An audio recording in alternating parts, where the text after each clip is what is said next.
11th of Hearthfire. After my conversation with the chief of the Skal village, I headed down to the familiar mushroom manor of Tel Mithrin. The chief had recommended I talk to Neloth, the famous Telvanni wizard I had run some errands for in my early days on Solstheim. After floating up into the large central mushroom that was his home and laboratory, I showed him the 2 black books I had acquired thus far. For once he dropped some of his haughty attitude, and though he appeared skeptical at first, he seemed genuinely interested in helping me solve the mystery of Mirak's return. Knowing the location of a particular black book that might shed some light on Mirak specifically, Neloth led me and Inigo through the twilight to a half-submerged Dwemer ruin called Nachardek, a short distance east of his manor. The 3 of us defeated some of the bandits that had overrun Nachardek's topside, and the chief was actually wearing a full set of Nordic armor.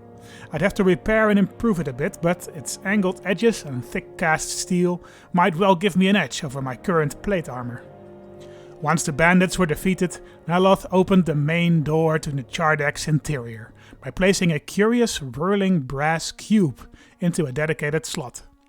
As it turned out, these Dwemer cubes would prove instrumental, because while we immediately discovered the black book encased in a glass container embedded into the floor, Neloth assured me that we would never get our hands on it unless we successfully reactivated the right pieces of equipment by sliding the right cubes into the right slots. That little explanation did nothing to prepare me for the full scope of this task, nor did it prepare me for the majestic sight of the sunken city of Nachardek. We entered its mind-bogglingly huge main hall and oversaw the flooded city from a platform containing 2 cube slots. When Neloth pressed his cube into one of the slots, the ominous rumble of a massive piece of metal machinery could be heard. And it turned out most of the equipment still worked. That ominous rumble had been a massive bump, and we could see the water level lowering as we watched. As the water level lowered, 4 massive boilers appeared, each of which would require a Dwemer cube to restart, and each of which would need to restart to get to the black book upstairs. Luckily, Neloth assured me that there would be enough cubes in the non-flooded areas of this massive city. We headed into a side door and started the search. It was not easy. Many rooms were partially flooded, and the entire city was well guarded by the Dwemer's steaming brass automatons. They were unlike any enemy I'd fought thus far, but luckily my armor protected me from their worst blows. From their remains, Inigo and I gathered together the best pieces of Dwemer metal for smithing practice at home. I wished to improve my smithing skill to a level where I could attempt to work the dragon bone and dragon scale I had obtained. 12th of Hearthfire, Nachardek and the Black Book. We fought through the night in the chambers and tunnels of Nachardek, defeating its guardians and using its remaining machinery to our advantage. And eventually we managed to obtain enough cubes to turn on all the city's boilers. That was enough to lift the Black Book out of its glass casing, and I wasted no time in opening it up to find out its secrets. I was transported back to the strange tentacled world of Hermaeus Mora. It had proved to be my most difficult challenge since Bloodskull Barrow, so many weeks ago. The pathways themselves were writhing and changing, making it near impossible to navigate, and a single mistake could mean dropping down into the acid sea that seems to cover this realm. But the most dangerous were the Seekers, the floating tentacled beings whose magic seemed to penetrate straight through my armor, and the Lurkers, the acid-spitting giants of Hermaeus Mora. I don't quite know how I made it through this hellscape, but I did, and at the end of it was a black book. As I opened it, 1,000 eyes appeared in a black hole in the sky. A giant eye appeared in their midst, and it stared straight into my soul. Hermaeus Mora, the Daedric Prince of Knowledge, spoke to me. It appeared this had all been a test of my thirst for knowledge. Apparently the prince was getting fed up with his pupil Mirak, who had grown uppity in trying to expand into Tamriel itself, and he was looking for a new champion. Hermaeus Mora was therefore willing to grant me the knowledge I needed to beat Mirak, the final word of the Bend Will shout, the one that had let me destroy those temple stones. But of course he would not do this out of charity. Hungry to know all there is to know, Hermaeus Mora asked me to obtain the secrets of the Skal, which the tribals had kept hidden from him for all these years. Knowing the alternative, I consented, and he sent me back to the Chardek, where Neloth was eager to know what happened. I told the wizard of my deal with the Daedra, and like me, he seemed confused. Trading some tribal knowledge for a way to defeat a demigod seemed like a bargain. I, too, did not really understand why Hermaeus Mora would agree to such a trade, but I'm sure there is more to it. But we didn't have time to mull it over, as when we exited the Chardek, we were attacked by one of Mirak's dragons, sent to kill us. Apparently Mirak was starting to fear us. I had slain many dragons thus far, and that was without the help of the most powerful wizard in this part of Tamriel, so Mirak's pet was quickly defeated. With the sun now setting again, I realized we had spent a day and a night in the Dwemer city. Inigo and I will try to make it back to Raven Rock before it gets fully dark. Tomorrow we will discuss what to do with this newfound knowledge.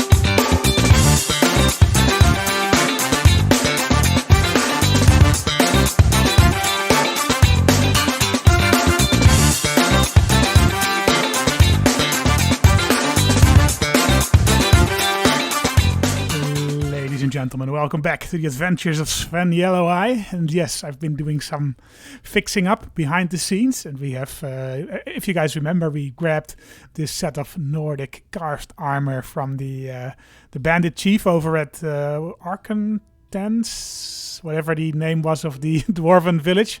So what I did was, behind the scenes, I have upgraded this carved armor. So now it is 142 armor, so that is about 30 better than what I had than my steel plate armor. We have a combined armor rating now of 322, which is pretty damn great. And we have given our boy Inigo our old steel plate armor. So we are the steel the steel armor boys. Here he is. Here's his blue tail. And also we have been doing some alchemy and also of course some smithing, so we've gained a few levels here and there. So that means we can now level up, because we were already pretty close. We were about here at the end of last episode, and I just did some crafting of alchemy and stuff, so just to get us up here, so we can level up now. And I'm a little bit in doubt as to which, I mean, we're gonna take a smithing perk. Well, no, I'm not in doubt actually, because I was kind of in doubt whether to pick glass smithing, which is 70 smithing, or whether to pick dwarven smithing, which is only 30, which requires only 30, but we do have an enormous amount of of dwarven metal, which we grabbed from the dwarven city earlier today. So I'm hopeful that we will be able to just get this perk, do a ton of smithing with it, like craft a shit ton of dwarven bows, then grab this one, and then we might be able to craft some glass weaponry, which I think, which I'm pretty sure is better than what we have now. So I think that is well worth at least checking out. But first of all, let's pick the dwarven smithing perk. And now that we have the dwarven smithing perk, you might notice that we are walking. That is because we are over encumbered, because I've grabbed all the dwarven stuff from Inigo. We're gonna melt it all down now. Let's see with how much dwarven metal we end up. Okay, 1, 2, 3. That's 15, 18.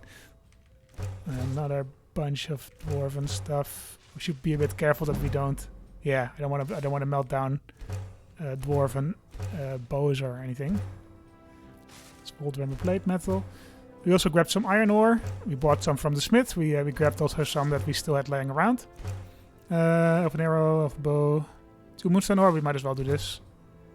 We're not going to melt down our crossbow, of course. Alright, so now that we have melted down all the dwarven stuff, how much do we have? We have 54 dwarven metal ingots. And how much iron ore do we have? We have... and now I hope it actually is iron ore that you need and not steel ore, otherwise I have a problem. 33 iron ore, so that should give us a huge amount of dwarven stuff we can potentially craft. Yes, dwarven bow. So dwarven bow requires 1 iron ingot and 2 dwarven metal ingots. So as you can see, we can now craft an enormous amount of these. Let me just see if I'm wearing my smithing ring. Yeah, ring of smithing. Okay, that's good, because it's all based on value. So if you create, this bow is worth 270 gold, and it will be even a bit more if I upgrade it. I guess maybe we could check that first. Let's see. Let's create a dwarven bow, and let's upgrade it and see how much value that adds. We are carrying so much metal right now. Oh no, we need the grindstone. Maybe it's worth it to just make them all perfect. It goes from 270 to 494. So that's actually... Is that double? No, it's not quite double. So it's probably more efficient to just create a ton of dwarven bows and not upgrade them. Unless, of course, we can replace our elven bow, which is only 28. Only 28 damage. Although we do have a refined moonstone, right? So we can probably upgrade that thing now. Epic. So 37. And a dwarven bow, 36. Okay, so that's still a little bit better. Let's upgrade this bow then.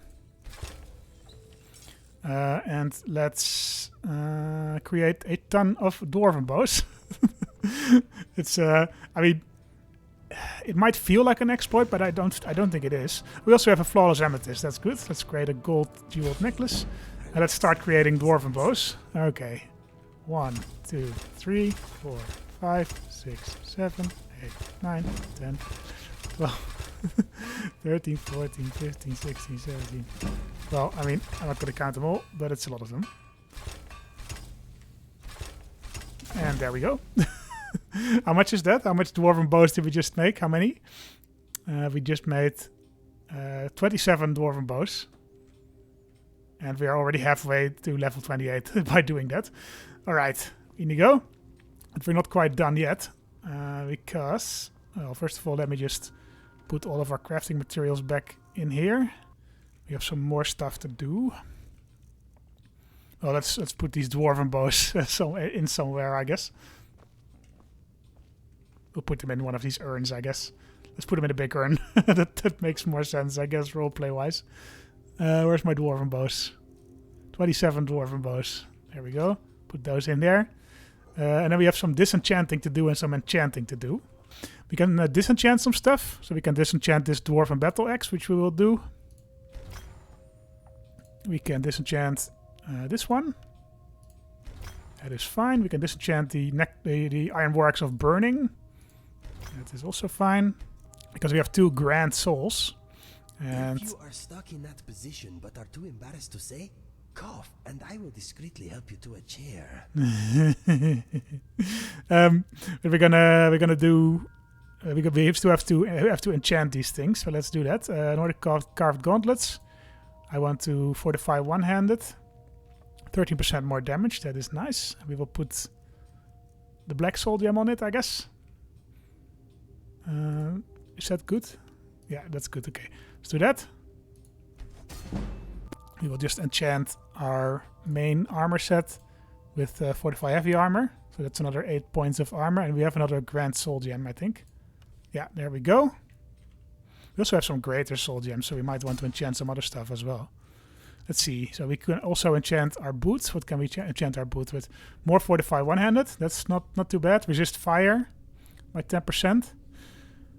Have we struggled with fire? Not really.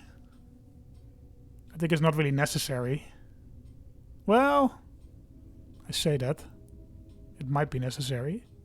I prefer to fortify one-handed because I kind of want to. We need to have a soul gem. Let's put a greater soul gem on here. I guess we have 3 of those, and then we can enchant our helmet. Fortify archery, fortify alchemy, fortify restoration. I guess fortify archery would be nice. Let's put a greater soul gem on there. Another level in enchanting, great. What else can we enchant? Is it the disenchant one, right? So I guess we need to enchant. Can we enchant something? I guess we can enchant a ring. A ring or a necklace. Gold jeweled necklace. Let's try and enchant that. Can do another fortify heavy armor or fortify one-handed. It's another 8%. You are enchanting or disenchanting, depending what mood you are in. True. I guess we can... I think right now we're not wearing a necklace. So we might as well do this one and fortify the heavy armor skill some more. So let's, I guess, wear that necklace. I don't know what we're wearing now. Necklace of Eminent Alchemy. Okay, so I guess we can switch that up. Where is it? Where is it? Oh, here, Gold Jeweled Necklace. I guess we didn't rename it. Oh well. We should have renamed that. Okay, so we are now even further up into the stratosphere when it comes to our armor rating. Good morning, everyone. Yes, so I'm gonna explain the rest of my plan. Let's rest a couple more hours, actually. I'm gonna explain the rest of my plan to you guys. It is now the 13th of Hearthfire, and what we have noticed so far is that we really struggle against the Seekers, and I looked it up. The reason why we're struggling so badly is because the magic attacks that the Seekers have ignore our armor. So we're just relying on only our health, because we have nothing that resists magic spells. Now, I looked it up, and there's a few things we can do, but the most effective thing we can do is to take a little detour over to the sort of the south part of the East March marshes, which is not too far. And from there head on to the Atronax Stone. Yeah, because the Atronax Stone gives you resistance against magic, or it lets you absorb magic. Alrighty. Yeah. So that's what we're going to do. We're going to head a little... Mirak has absorbed the Dragon Soul. Oh, fine. Fine by me. Has he? Does that mean he has absorbed my Dragon Soul? I'm not actually sure how that works. But it's not huge, not a huge deal. Oh, I guess it is a huge deal because we didn't unlock the second part of the Bandwheel Shout, I suppose. So we're gonna have to find another dragon somewhere, and I'm sure we'll find one at some point. Yeah, so we're, like I said, we're gonna take a little detour over to the south side of the marshes and head over to the Atronax Stone, because that gives you 50% absorb spell. So that makes you a lot stronger against Magicka, and the downside of that is that it reduces your Magicka regeneration, but we don't care because we don't really use Magicka. Hello, Captain. Where is he? Here, I guess. Captain Gowland, please bring me back to Skyrim. Here's 250 gold. Because we're gonna do just a bit. Just a quick little detour. If you're looking for passage, just in and out of Skyrim. Yep, we know. Zip. I'm not quite sure if Inigo will be able to follow us here. I guess it doesn't really matter, because we're only taking this little detour. So let's do that first, and I will explain to you guys my plan once we reach the Atronax Stone.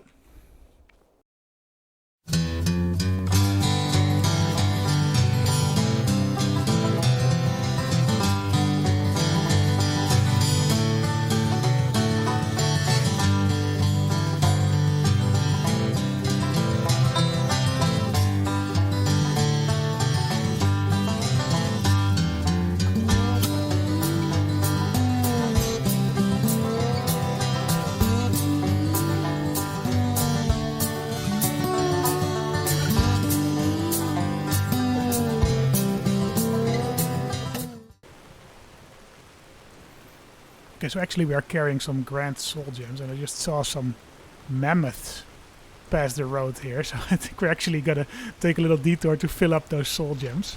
Let's just shoot off a few arrows into these mammoths first.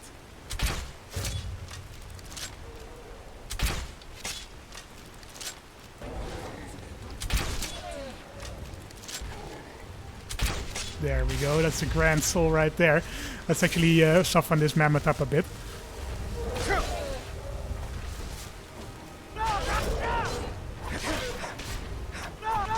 Shit, we killed it. Damn it. we could have done that a bit more clever, I suppose. But oh well, at least we grabbed 1 grand soul gem. That's the great thing about mammoths. Mammoths have grand souls, and they're not that hard to kill. So I'm actually fairly happy with that. Glass warhammer, damn. We might just want to grab that just to melt it down, actually. I mean, it's quite heavy, but we might as well, I guess. We will probably level up quite soon anyway. Okay, we're almost, I think, at the Atronex stone, right? We're getting pretty close. Yeah, I'm not quite sure if it's exactly over there, but I think it's pretty close. I mean, giants are... Oh, there's a mammoth. There's a mammoth over there. That is great, because I would like another grand soul, if you guys don't mind. Oh shit, no, you gotta kill it. Okay, great. Great, we grabbed another soul. Good stuff. Where's Inigo though? Oh, he's down here. I didn't really want to kill this giant so quickly. I guess we're quite a glass cannon right now. But at least we grabbed another grand soul, which is great. We are definitely going to need those later. And now that we cleared out this camp, we might as well see what's in this chest, right? I feel a little bit bad killing these giants and these mammoths minding their own business, but hey, it's kill or be killed, I guess. That was great. So now we have two more grand soul gems, which will really come in handy later. Because I would like to replace our weaponry with glass weaponry if we can find the malachite that's needed for that, the glass. But I'm pretty sure that we are at a point now where that's gonna happen. Where malachite is gonna start spawning. And here it is. The Atronex stone. This is a strange one. Is anybody gonna attack me because we're here? So far not. I'm pretty sure that some kind of Atronex is gonna spawn and attack us once we grab this stone. But so the reason why we went all the way over here was those in the design of the Atronex absorb a portion of incoming spell damage and have a larger pool of magicka but recover it more slowly. Now, we don't care about recovering it more slowly, but we do care about absorbing a portion of the incoming spell damage. And from what I've heard, it's a 50% chance of absorbing all the damage. So you might get unlucky and there might be a massive spell hitting you and you won't absorb anything. Or you might get very lucky and then if a massive spell comes into you, it won't do any damage. So this is actually great for us because this is like our major weakness. We can take regular damage like a champ with our heavy armor, but we can't really take magicka damage. And these seekers in particular over in Mirak's realm have given us a lot of trouble. So let's take this stone.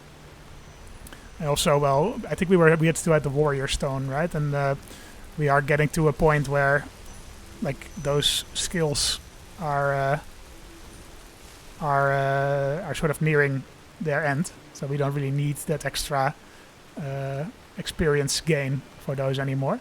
All right, so we are now on the stone, under the Atronex stone. Where is it? The Atronex stone increases magicka by 50 points, absorb 50% of magicka from hostile spells. Great stuff, Inigo. So hopefully we will now be able to handle the magicka a bit better, which would be nice indeed. Okay, well, that was the little detour that I was planning on taking. Is there anything else we can do that is very close to here? I don't think so, right? No, I don't think so. I wanna finish the Mirak stuff anyway, because I think that is kind of the reason why we even went out here. It would be weird if we took a major detour now. Right, let's head back to Windhelm and then back to Solstheim.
passage to Solstein? Yes, sir. Let's head back to Solstheim. Well, I guess nothing bad happened the last.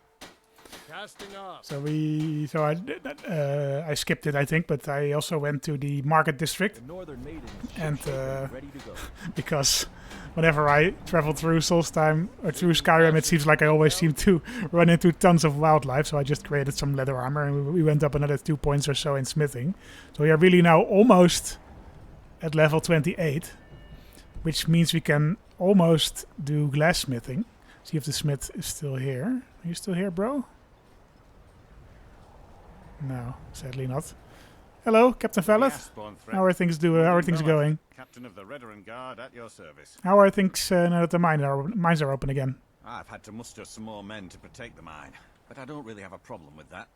Second Councillor Arano is concerned that once word reaches the Reavers that the mine has reopened, they might think about paying us a visit.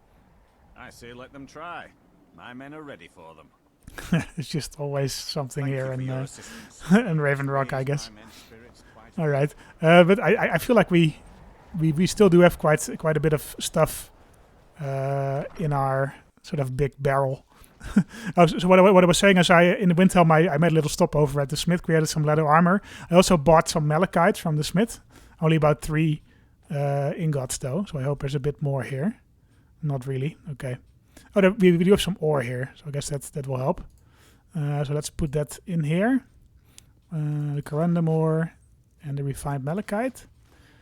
Let me think. I guess we could create some more leather armor, and maybe also some other. We could also smith some other stuff, maybe. Because ideally I would like to have at least one glass weapon before we continue facing. What's his name? I forget his name. Come on. What's his name? Mirak. Yeah, before we continue facing Mirak. Is there any gold here? No, I guess not. We do have a shit ton of hardstone as well, right? Are we gonna head over to Neloth in the near future? We might just want to bring this hardstone and just create a ton of staffs there, right? Let's not do that right now. Let's take the refined malachite and the refined moonstone. I think I'm just gonna grab all of this. Why not? and smith some stuff until we reach the next level. Let's do that. We can actually create a Nordic war axe. We have enough stuff for that apparently. Can we create anything better? No. I mean, we might as well. That's a pretty damn good weapon. Yeah, let's create one. Maybe we can upgrade it as well.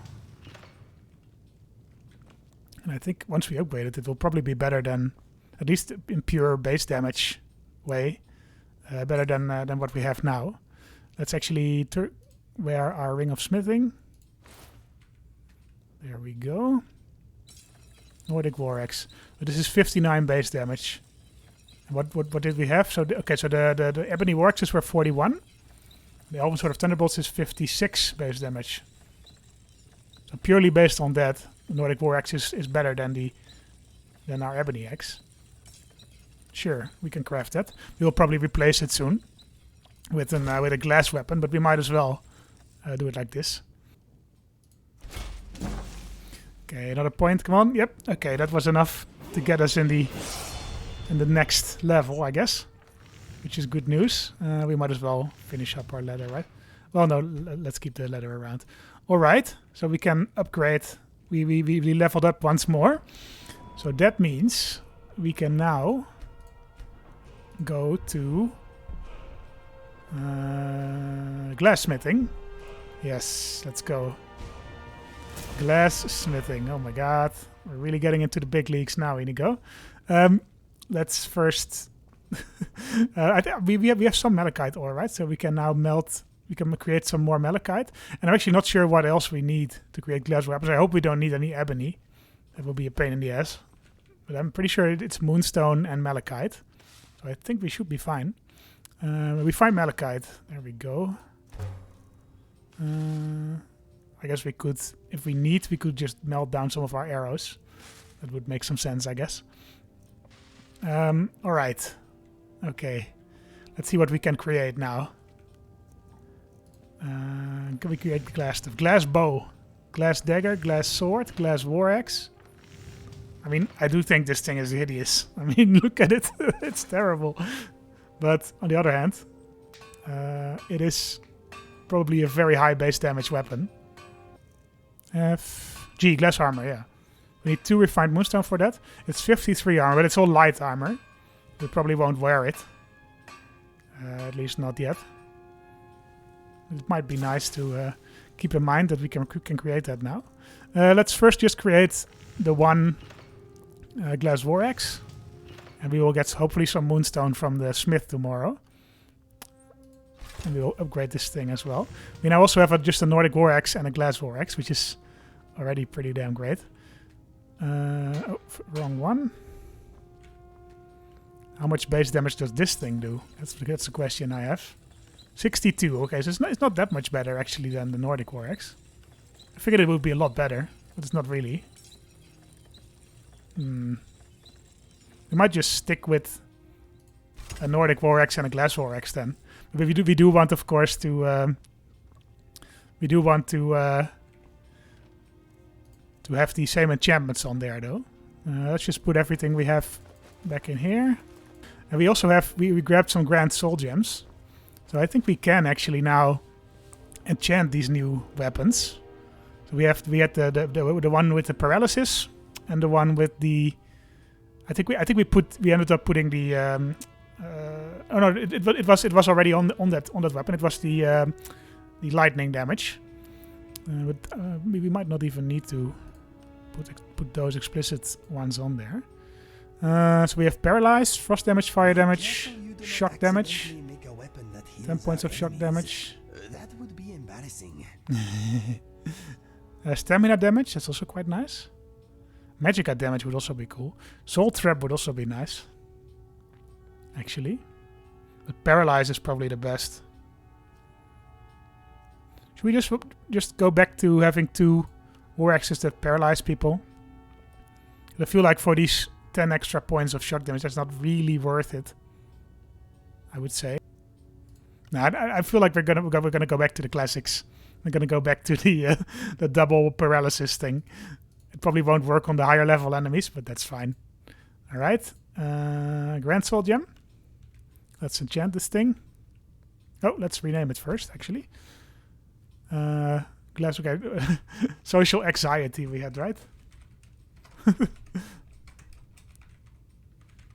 There we go. It's an axe that paralyzes people. It's a glass axe. That paralyzes people. It's fine. I'm not going to think about it too much. It's fine. There we go. All right. I guess I'm kind of in doubt as to whether I prefer to have 2 Nordic war axes rather than 1 glass one and 1 regular one. I guess we crossed the bridge already. Maybe once we get another Grand Soul Gem, we will just improve this war axe and have 2 Nordic war axes, because the difference is really not that big, and I think these ones look way better, which is important. So let's put the paralysis enchantment on this one as well, with a Grand Soul Gem. There we go. All right. Okay, that should have really improved our fighting prowess against Mirek. And we will also put one on the left weapon rack. There we go. Those are our ebony war axes of paralyzing. I don't want to put the enchanted one on here. There we go. That's a regular Nordic war axe. We will just remember that we have that. So, yep, this is our primary weapon, secondary weapon. Okay, so I think that is probably all the preparation we're going to need. I'm not quite sure what to do with this episode. Maybe it will just be a little episode in between as a sort of preparation. I'm not quite sure if I will make this into a full episode, because it's just me improving stuff, right? Maybe I will just call it a bonus episode or something. We have some leather stuff as well. We will sell that in the morning. Okay, let's head to bed, Inigo. I think we are well prepared now. Look at this War Axe. What does it look like in first person? Oh, I mean, it looks a bit better in first person, especially with the enchantment on there. Looks a bit better. Yeah, I don't mind this. I don't mind this. I might switch it over to a Nordic War Axe at some point, but we'll see. We'll see. Okay, let's have a little sleepy. And let's head down to the shopkeepers. Sell our last items here. And then it will be time to continue facing Mirak. I think we're well prepared now. At least I hope so. As well prepared as we're gonna be anyway. We might also want to do something about this guy. Because I don't like him. Oh, Teldwyn is sitting next to him. Hi, Teldwyn. Teldwyn is in the shadows, right? So that I guess makes sense that he that we missed him. We missed him last time. Okay, we're hidden. I am gonna save it because I'm not quite sure if this guy is just gonna immediately attack me if I do this. Oh, we didn't kill him immediately, I guess. So I guess maybe let's not do that. Let's do that maybe once he is asleep. Hello, Teldwyn. Teldwyn Serrow, blade for hire. If you have the coins, I'm at your service. we're not gonna take you for now. We have a new follower for now. But Teldwyn is my brother's favorite character. He was like, "Oh, why didn't you greet Teldwyn when you got back to Ravenrock?" Well, we greeted him now. Egbert, are you happy? So let's continue these. Well, actually, it's probably nice if we can just clean the Waterstone first. We'll have something more to tell our friend. Why is it not showing up? Close the water. Oh, we will just head over there. So I think we will just take care of this last of the standing stones first, because then we will have a little bit more to tell our friend, the chief. And we haven't really been on the west coast as of yet, so it's also nice. Come on, you go, follow me. You look quite badass now, I gotta say. This is a pretty neat piece of armor. I mean, I still think the Nordic armor is the best in the game, the best looking in the game. And it also sort of fits the environment of Solstheim the best, because it's like the one armor set that actually has like furs and things that actually keep you somewhat warm. And we can actually see Sven's face now, which is also something we haven't really been doing. Let's avoid these niches. I'm not quite sure what kind of soul they have. Maybe we might want to look that up actually, because they might have a grand soul.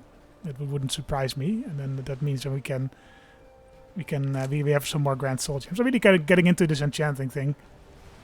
I haven't done it much in previous playthroughs, as I told you guys, but I'm starting to get the hang of it now. There we are, the last of the standing stones. Oh, they're actually fighting somebody. I smell panic, but not a real rifle dragon bone. I have your... I really am noticing the improved damage. It really feels pretty damn good. Here in his shrine. Let's take care of this lurker. There he is. Never should have... Hey, over here.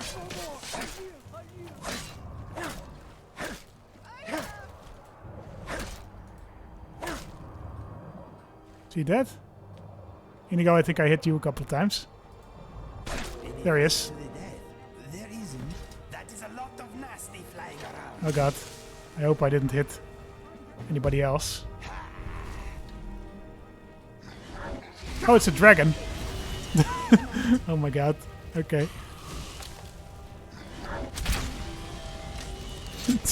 I guess it came here to protect the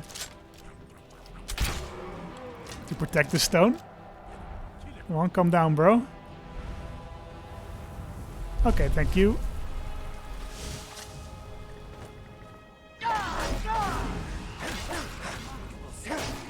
Damn it. Damn, that was great. That was easy. I do hope that Mirak is not the one taking this.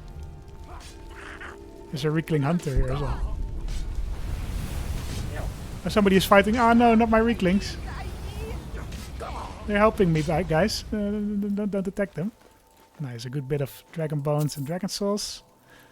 Magic damage, okay. We're gonna disenchant that for sure. Alright, great. We take care of another dragon. Actually, I'm gonna use that immediately to unlock our second shout. Otherwise, Mirak will just take it again, right? Let's unlock the second part of the Bandwheel shout. There we go. So we need to learn the third part. We've learned that earlier. You didn't need to kill this guy, guys. That's not really nice of you. Alright, so we took care of this stone as well. What does that do for the quest? Nothing, I guess. It's just done. Okay, fine. So we can either talk to Skjorn, or we might take a little detour to the castle. Because there's like a castle up north here somewhere. Yeah, I think we're going to do that first. Or is it? Recover the bone mold from... Yeah, that's the one, I think. Recover the bone mold. Because it's up here in the castle, yeah. So I think we will just follow the coast a bit more towards this castle. A strange customer.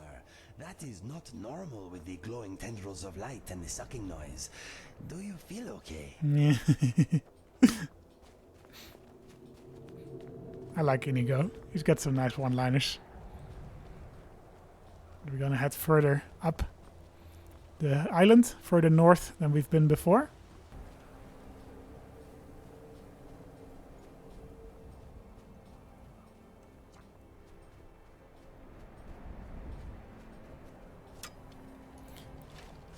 Well, I don't want to attack you guys. Come on. Look at this guy. Hi, cutie. Damn, you're pretty damn strong, actually. Reekling Rider. No good loot. I didn't want to kill you guys, but if you're going to attack me, you know, I am going to kill you. That's easy enough.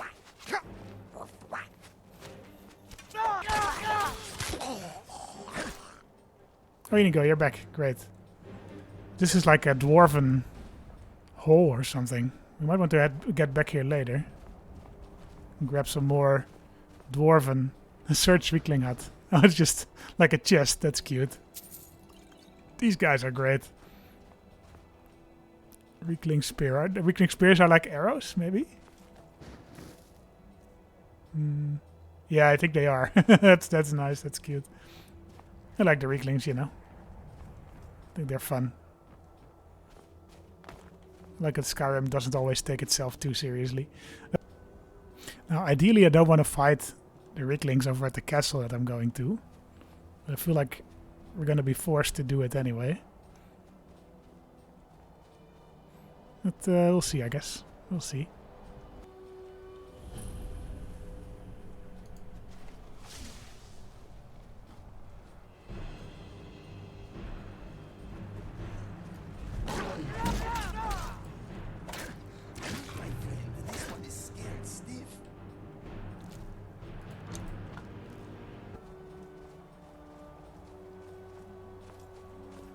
Is that the castle over there? Castle, what is it? Crackmire or something like that? I think it is. Can we get over there without dying? Maybe we can head it down this way. Yeah, this looks somewhat safe, I guess. So... Oh, this looks very neat. I hope we can solve this diplomatically without having to kill Reeklings. So I really don't want to kill any more Reeklings. I like the guys, you know. I'm their chief. Everything like that. Ooh, neat. This is a neat little new landscape. This is what I mean. Like, people sometimes complain that Skyrim is monotonous, but like this kind of landscape. I mean, it's all sort of Scandinavian, but this is still very unique. Castle Karstack Caverns. All right, let's head inside. I will actually have a look at the time, by the way. Ooh, okay. I think maybe we will leave the caverns for the next time, though. Because I've been already recording for an hour and a half, and I don't really... So I try to keep these episodes within sort of at maximum about an hour.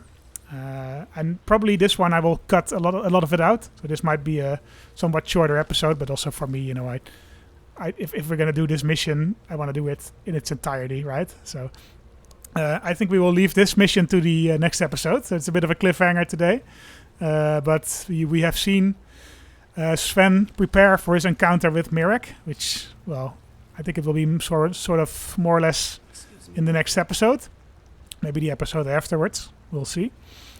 We've prepared. We've improved our armor. We've improved the resistance we have to magic attacks. Hopefully it will be enough to actually defeat Mirek. We should remember that we also still have the abilities of the stones. Actually, I guess we forgot the ability of the other stone. Of the stone that we just did to grab that. But even with the 4 that we do have, I think we should be able to beat Mirek. It'll be tough. It will be a tough fight. And we will see how Sven and Inigo fare against this ultimate boss. Thank you guys very much for watching. Sven says goodbye. Inigo say goodbye. And we will see each other in the next episode. Bye-bye.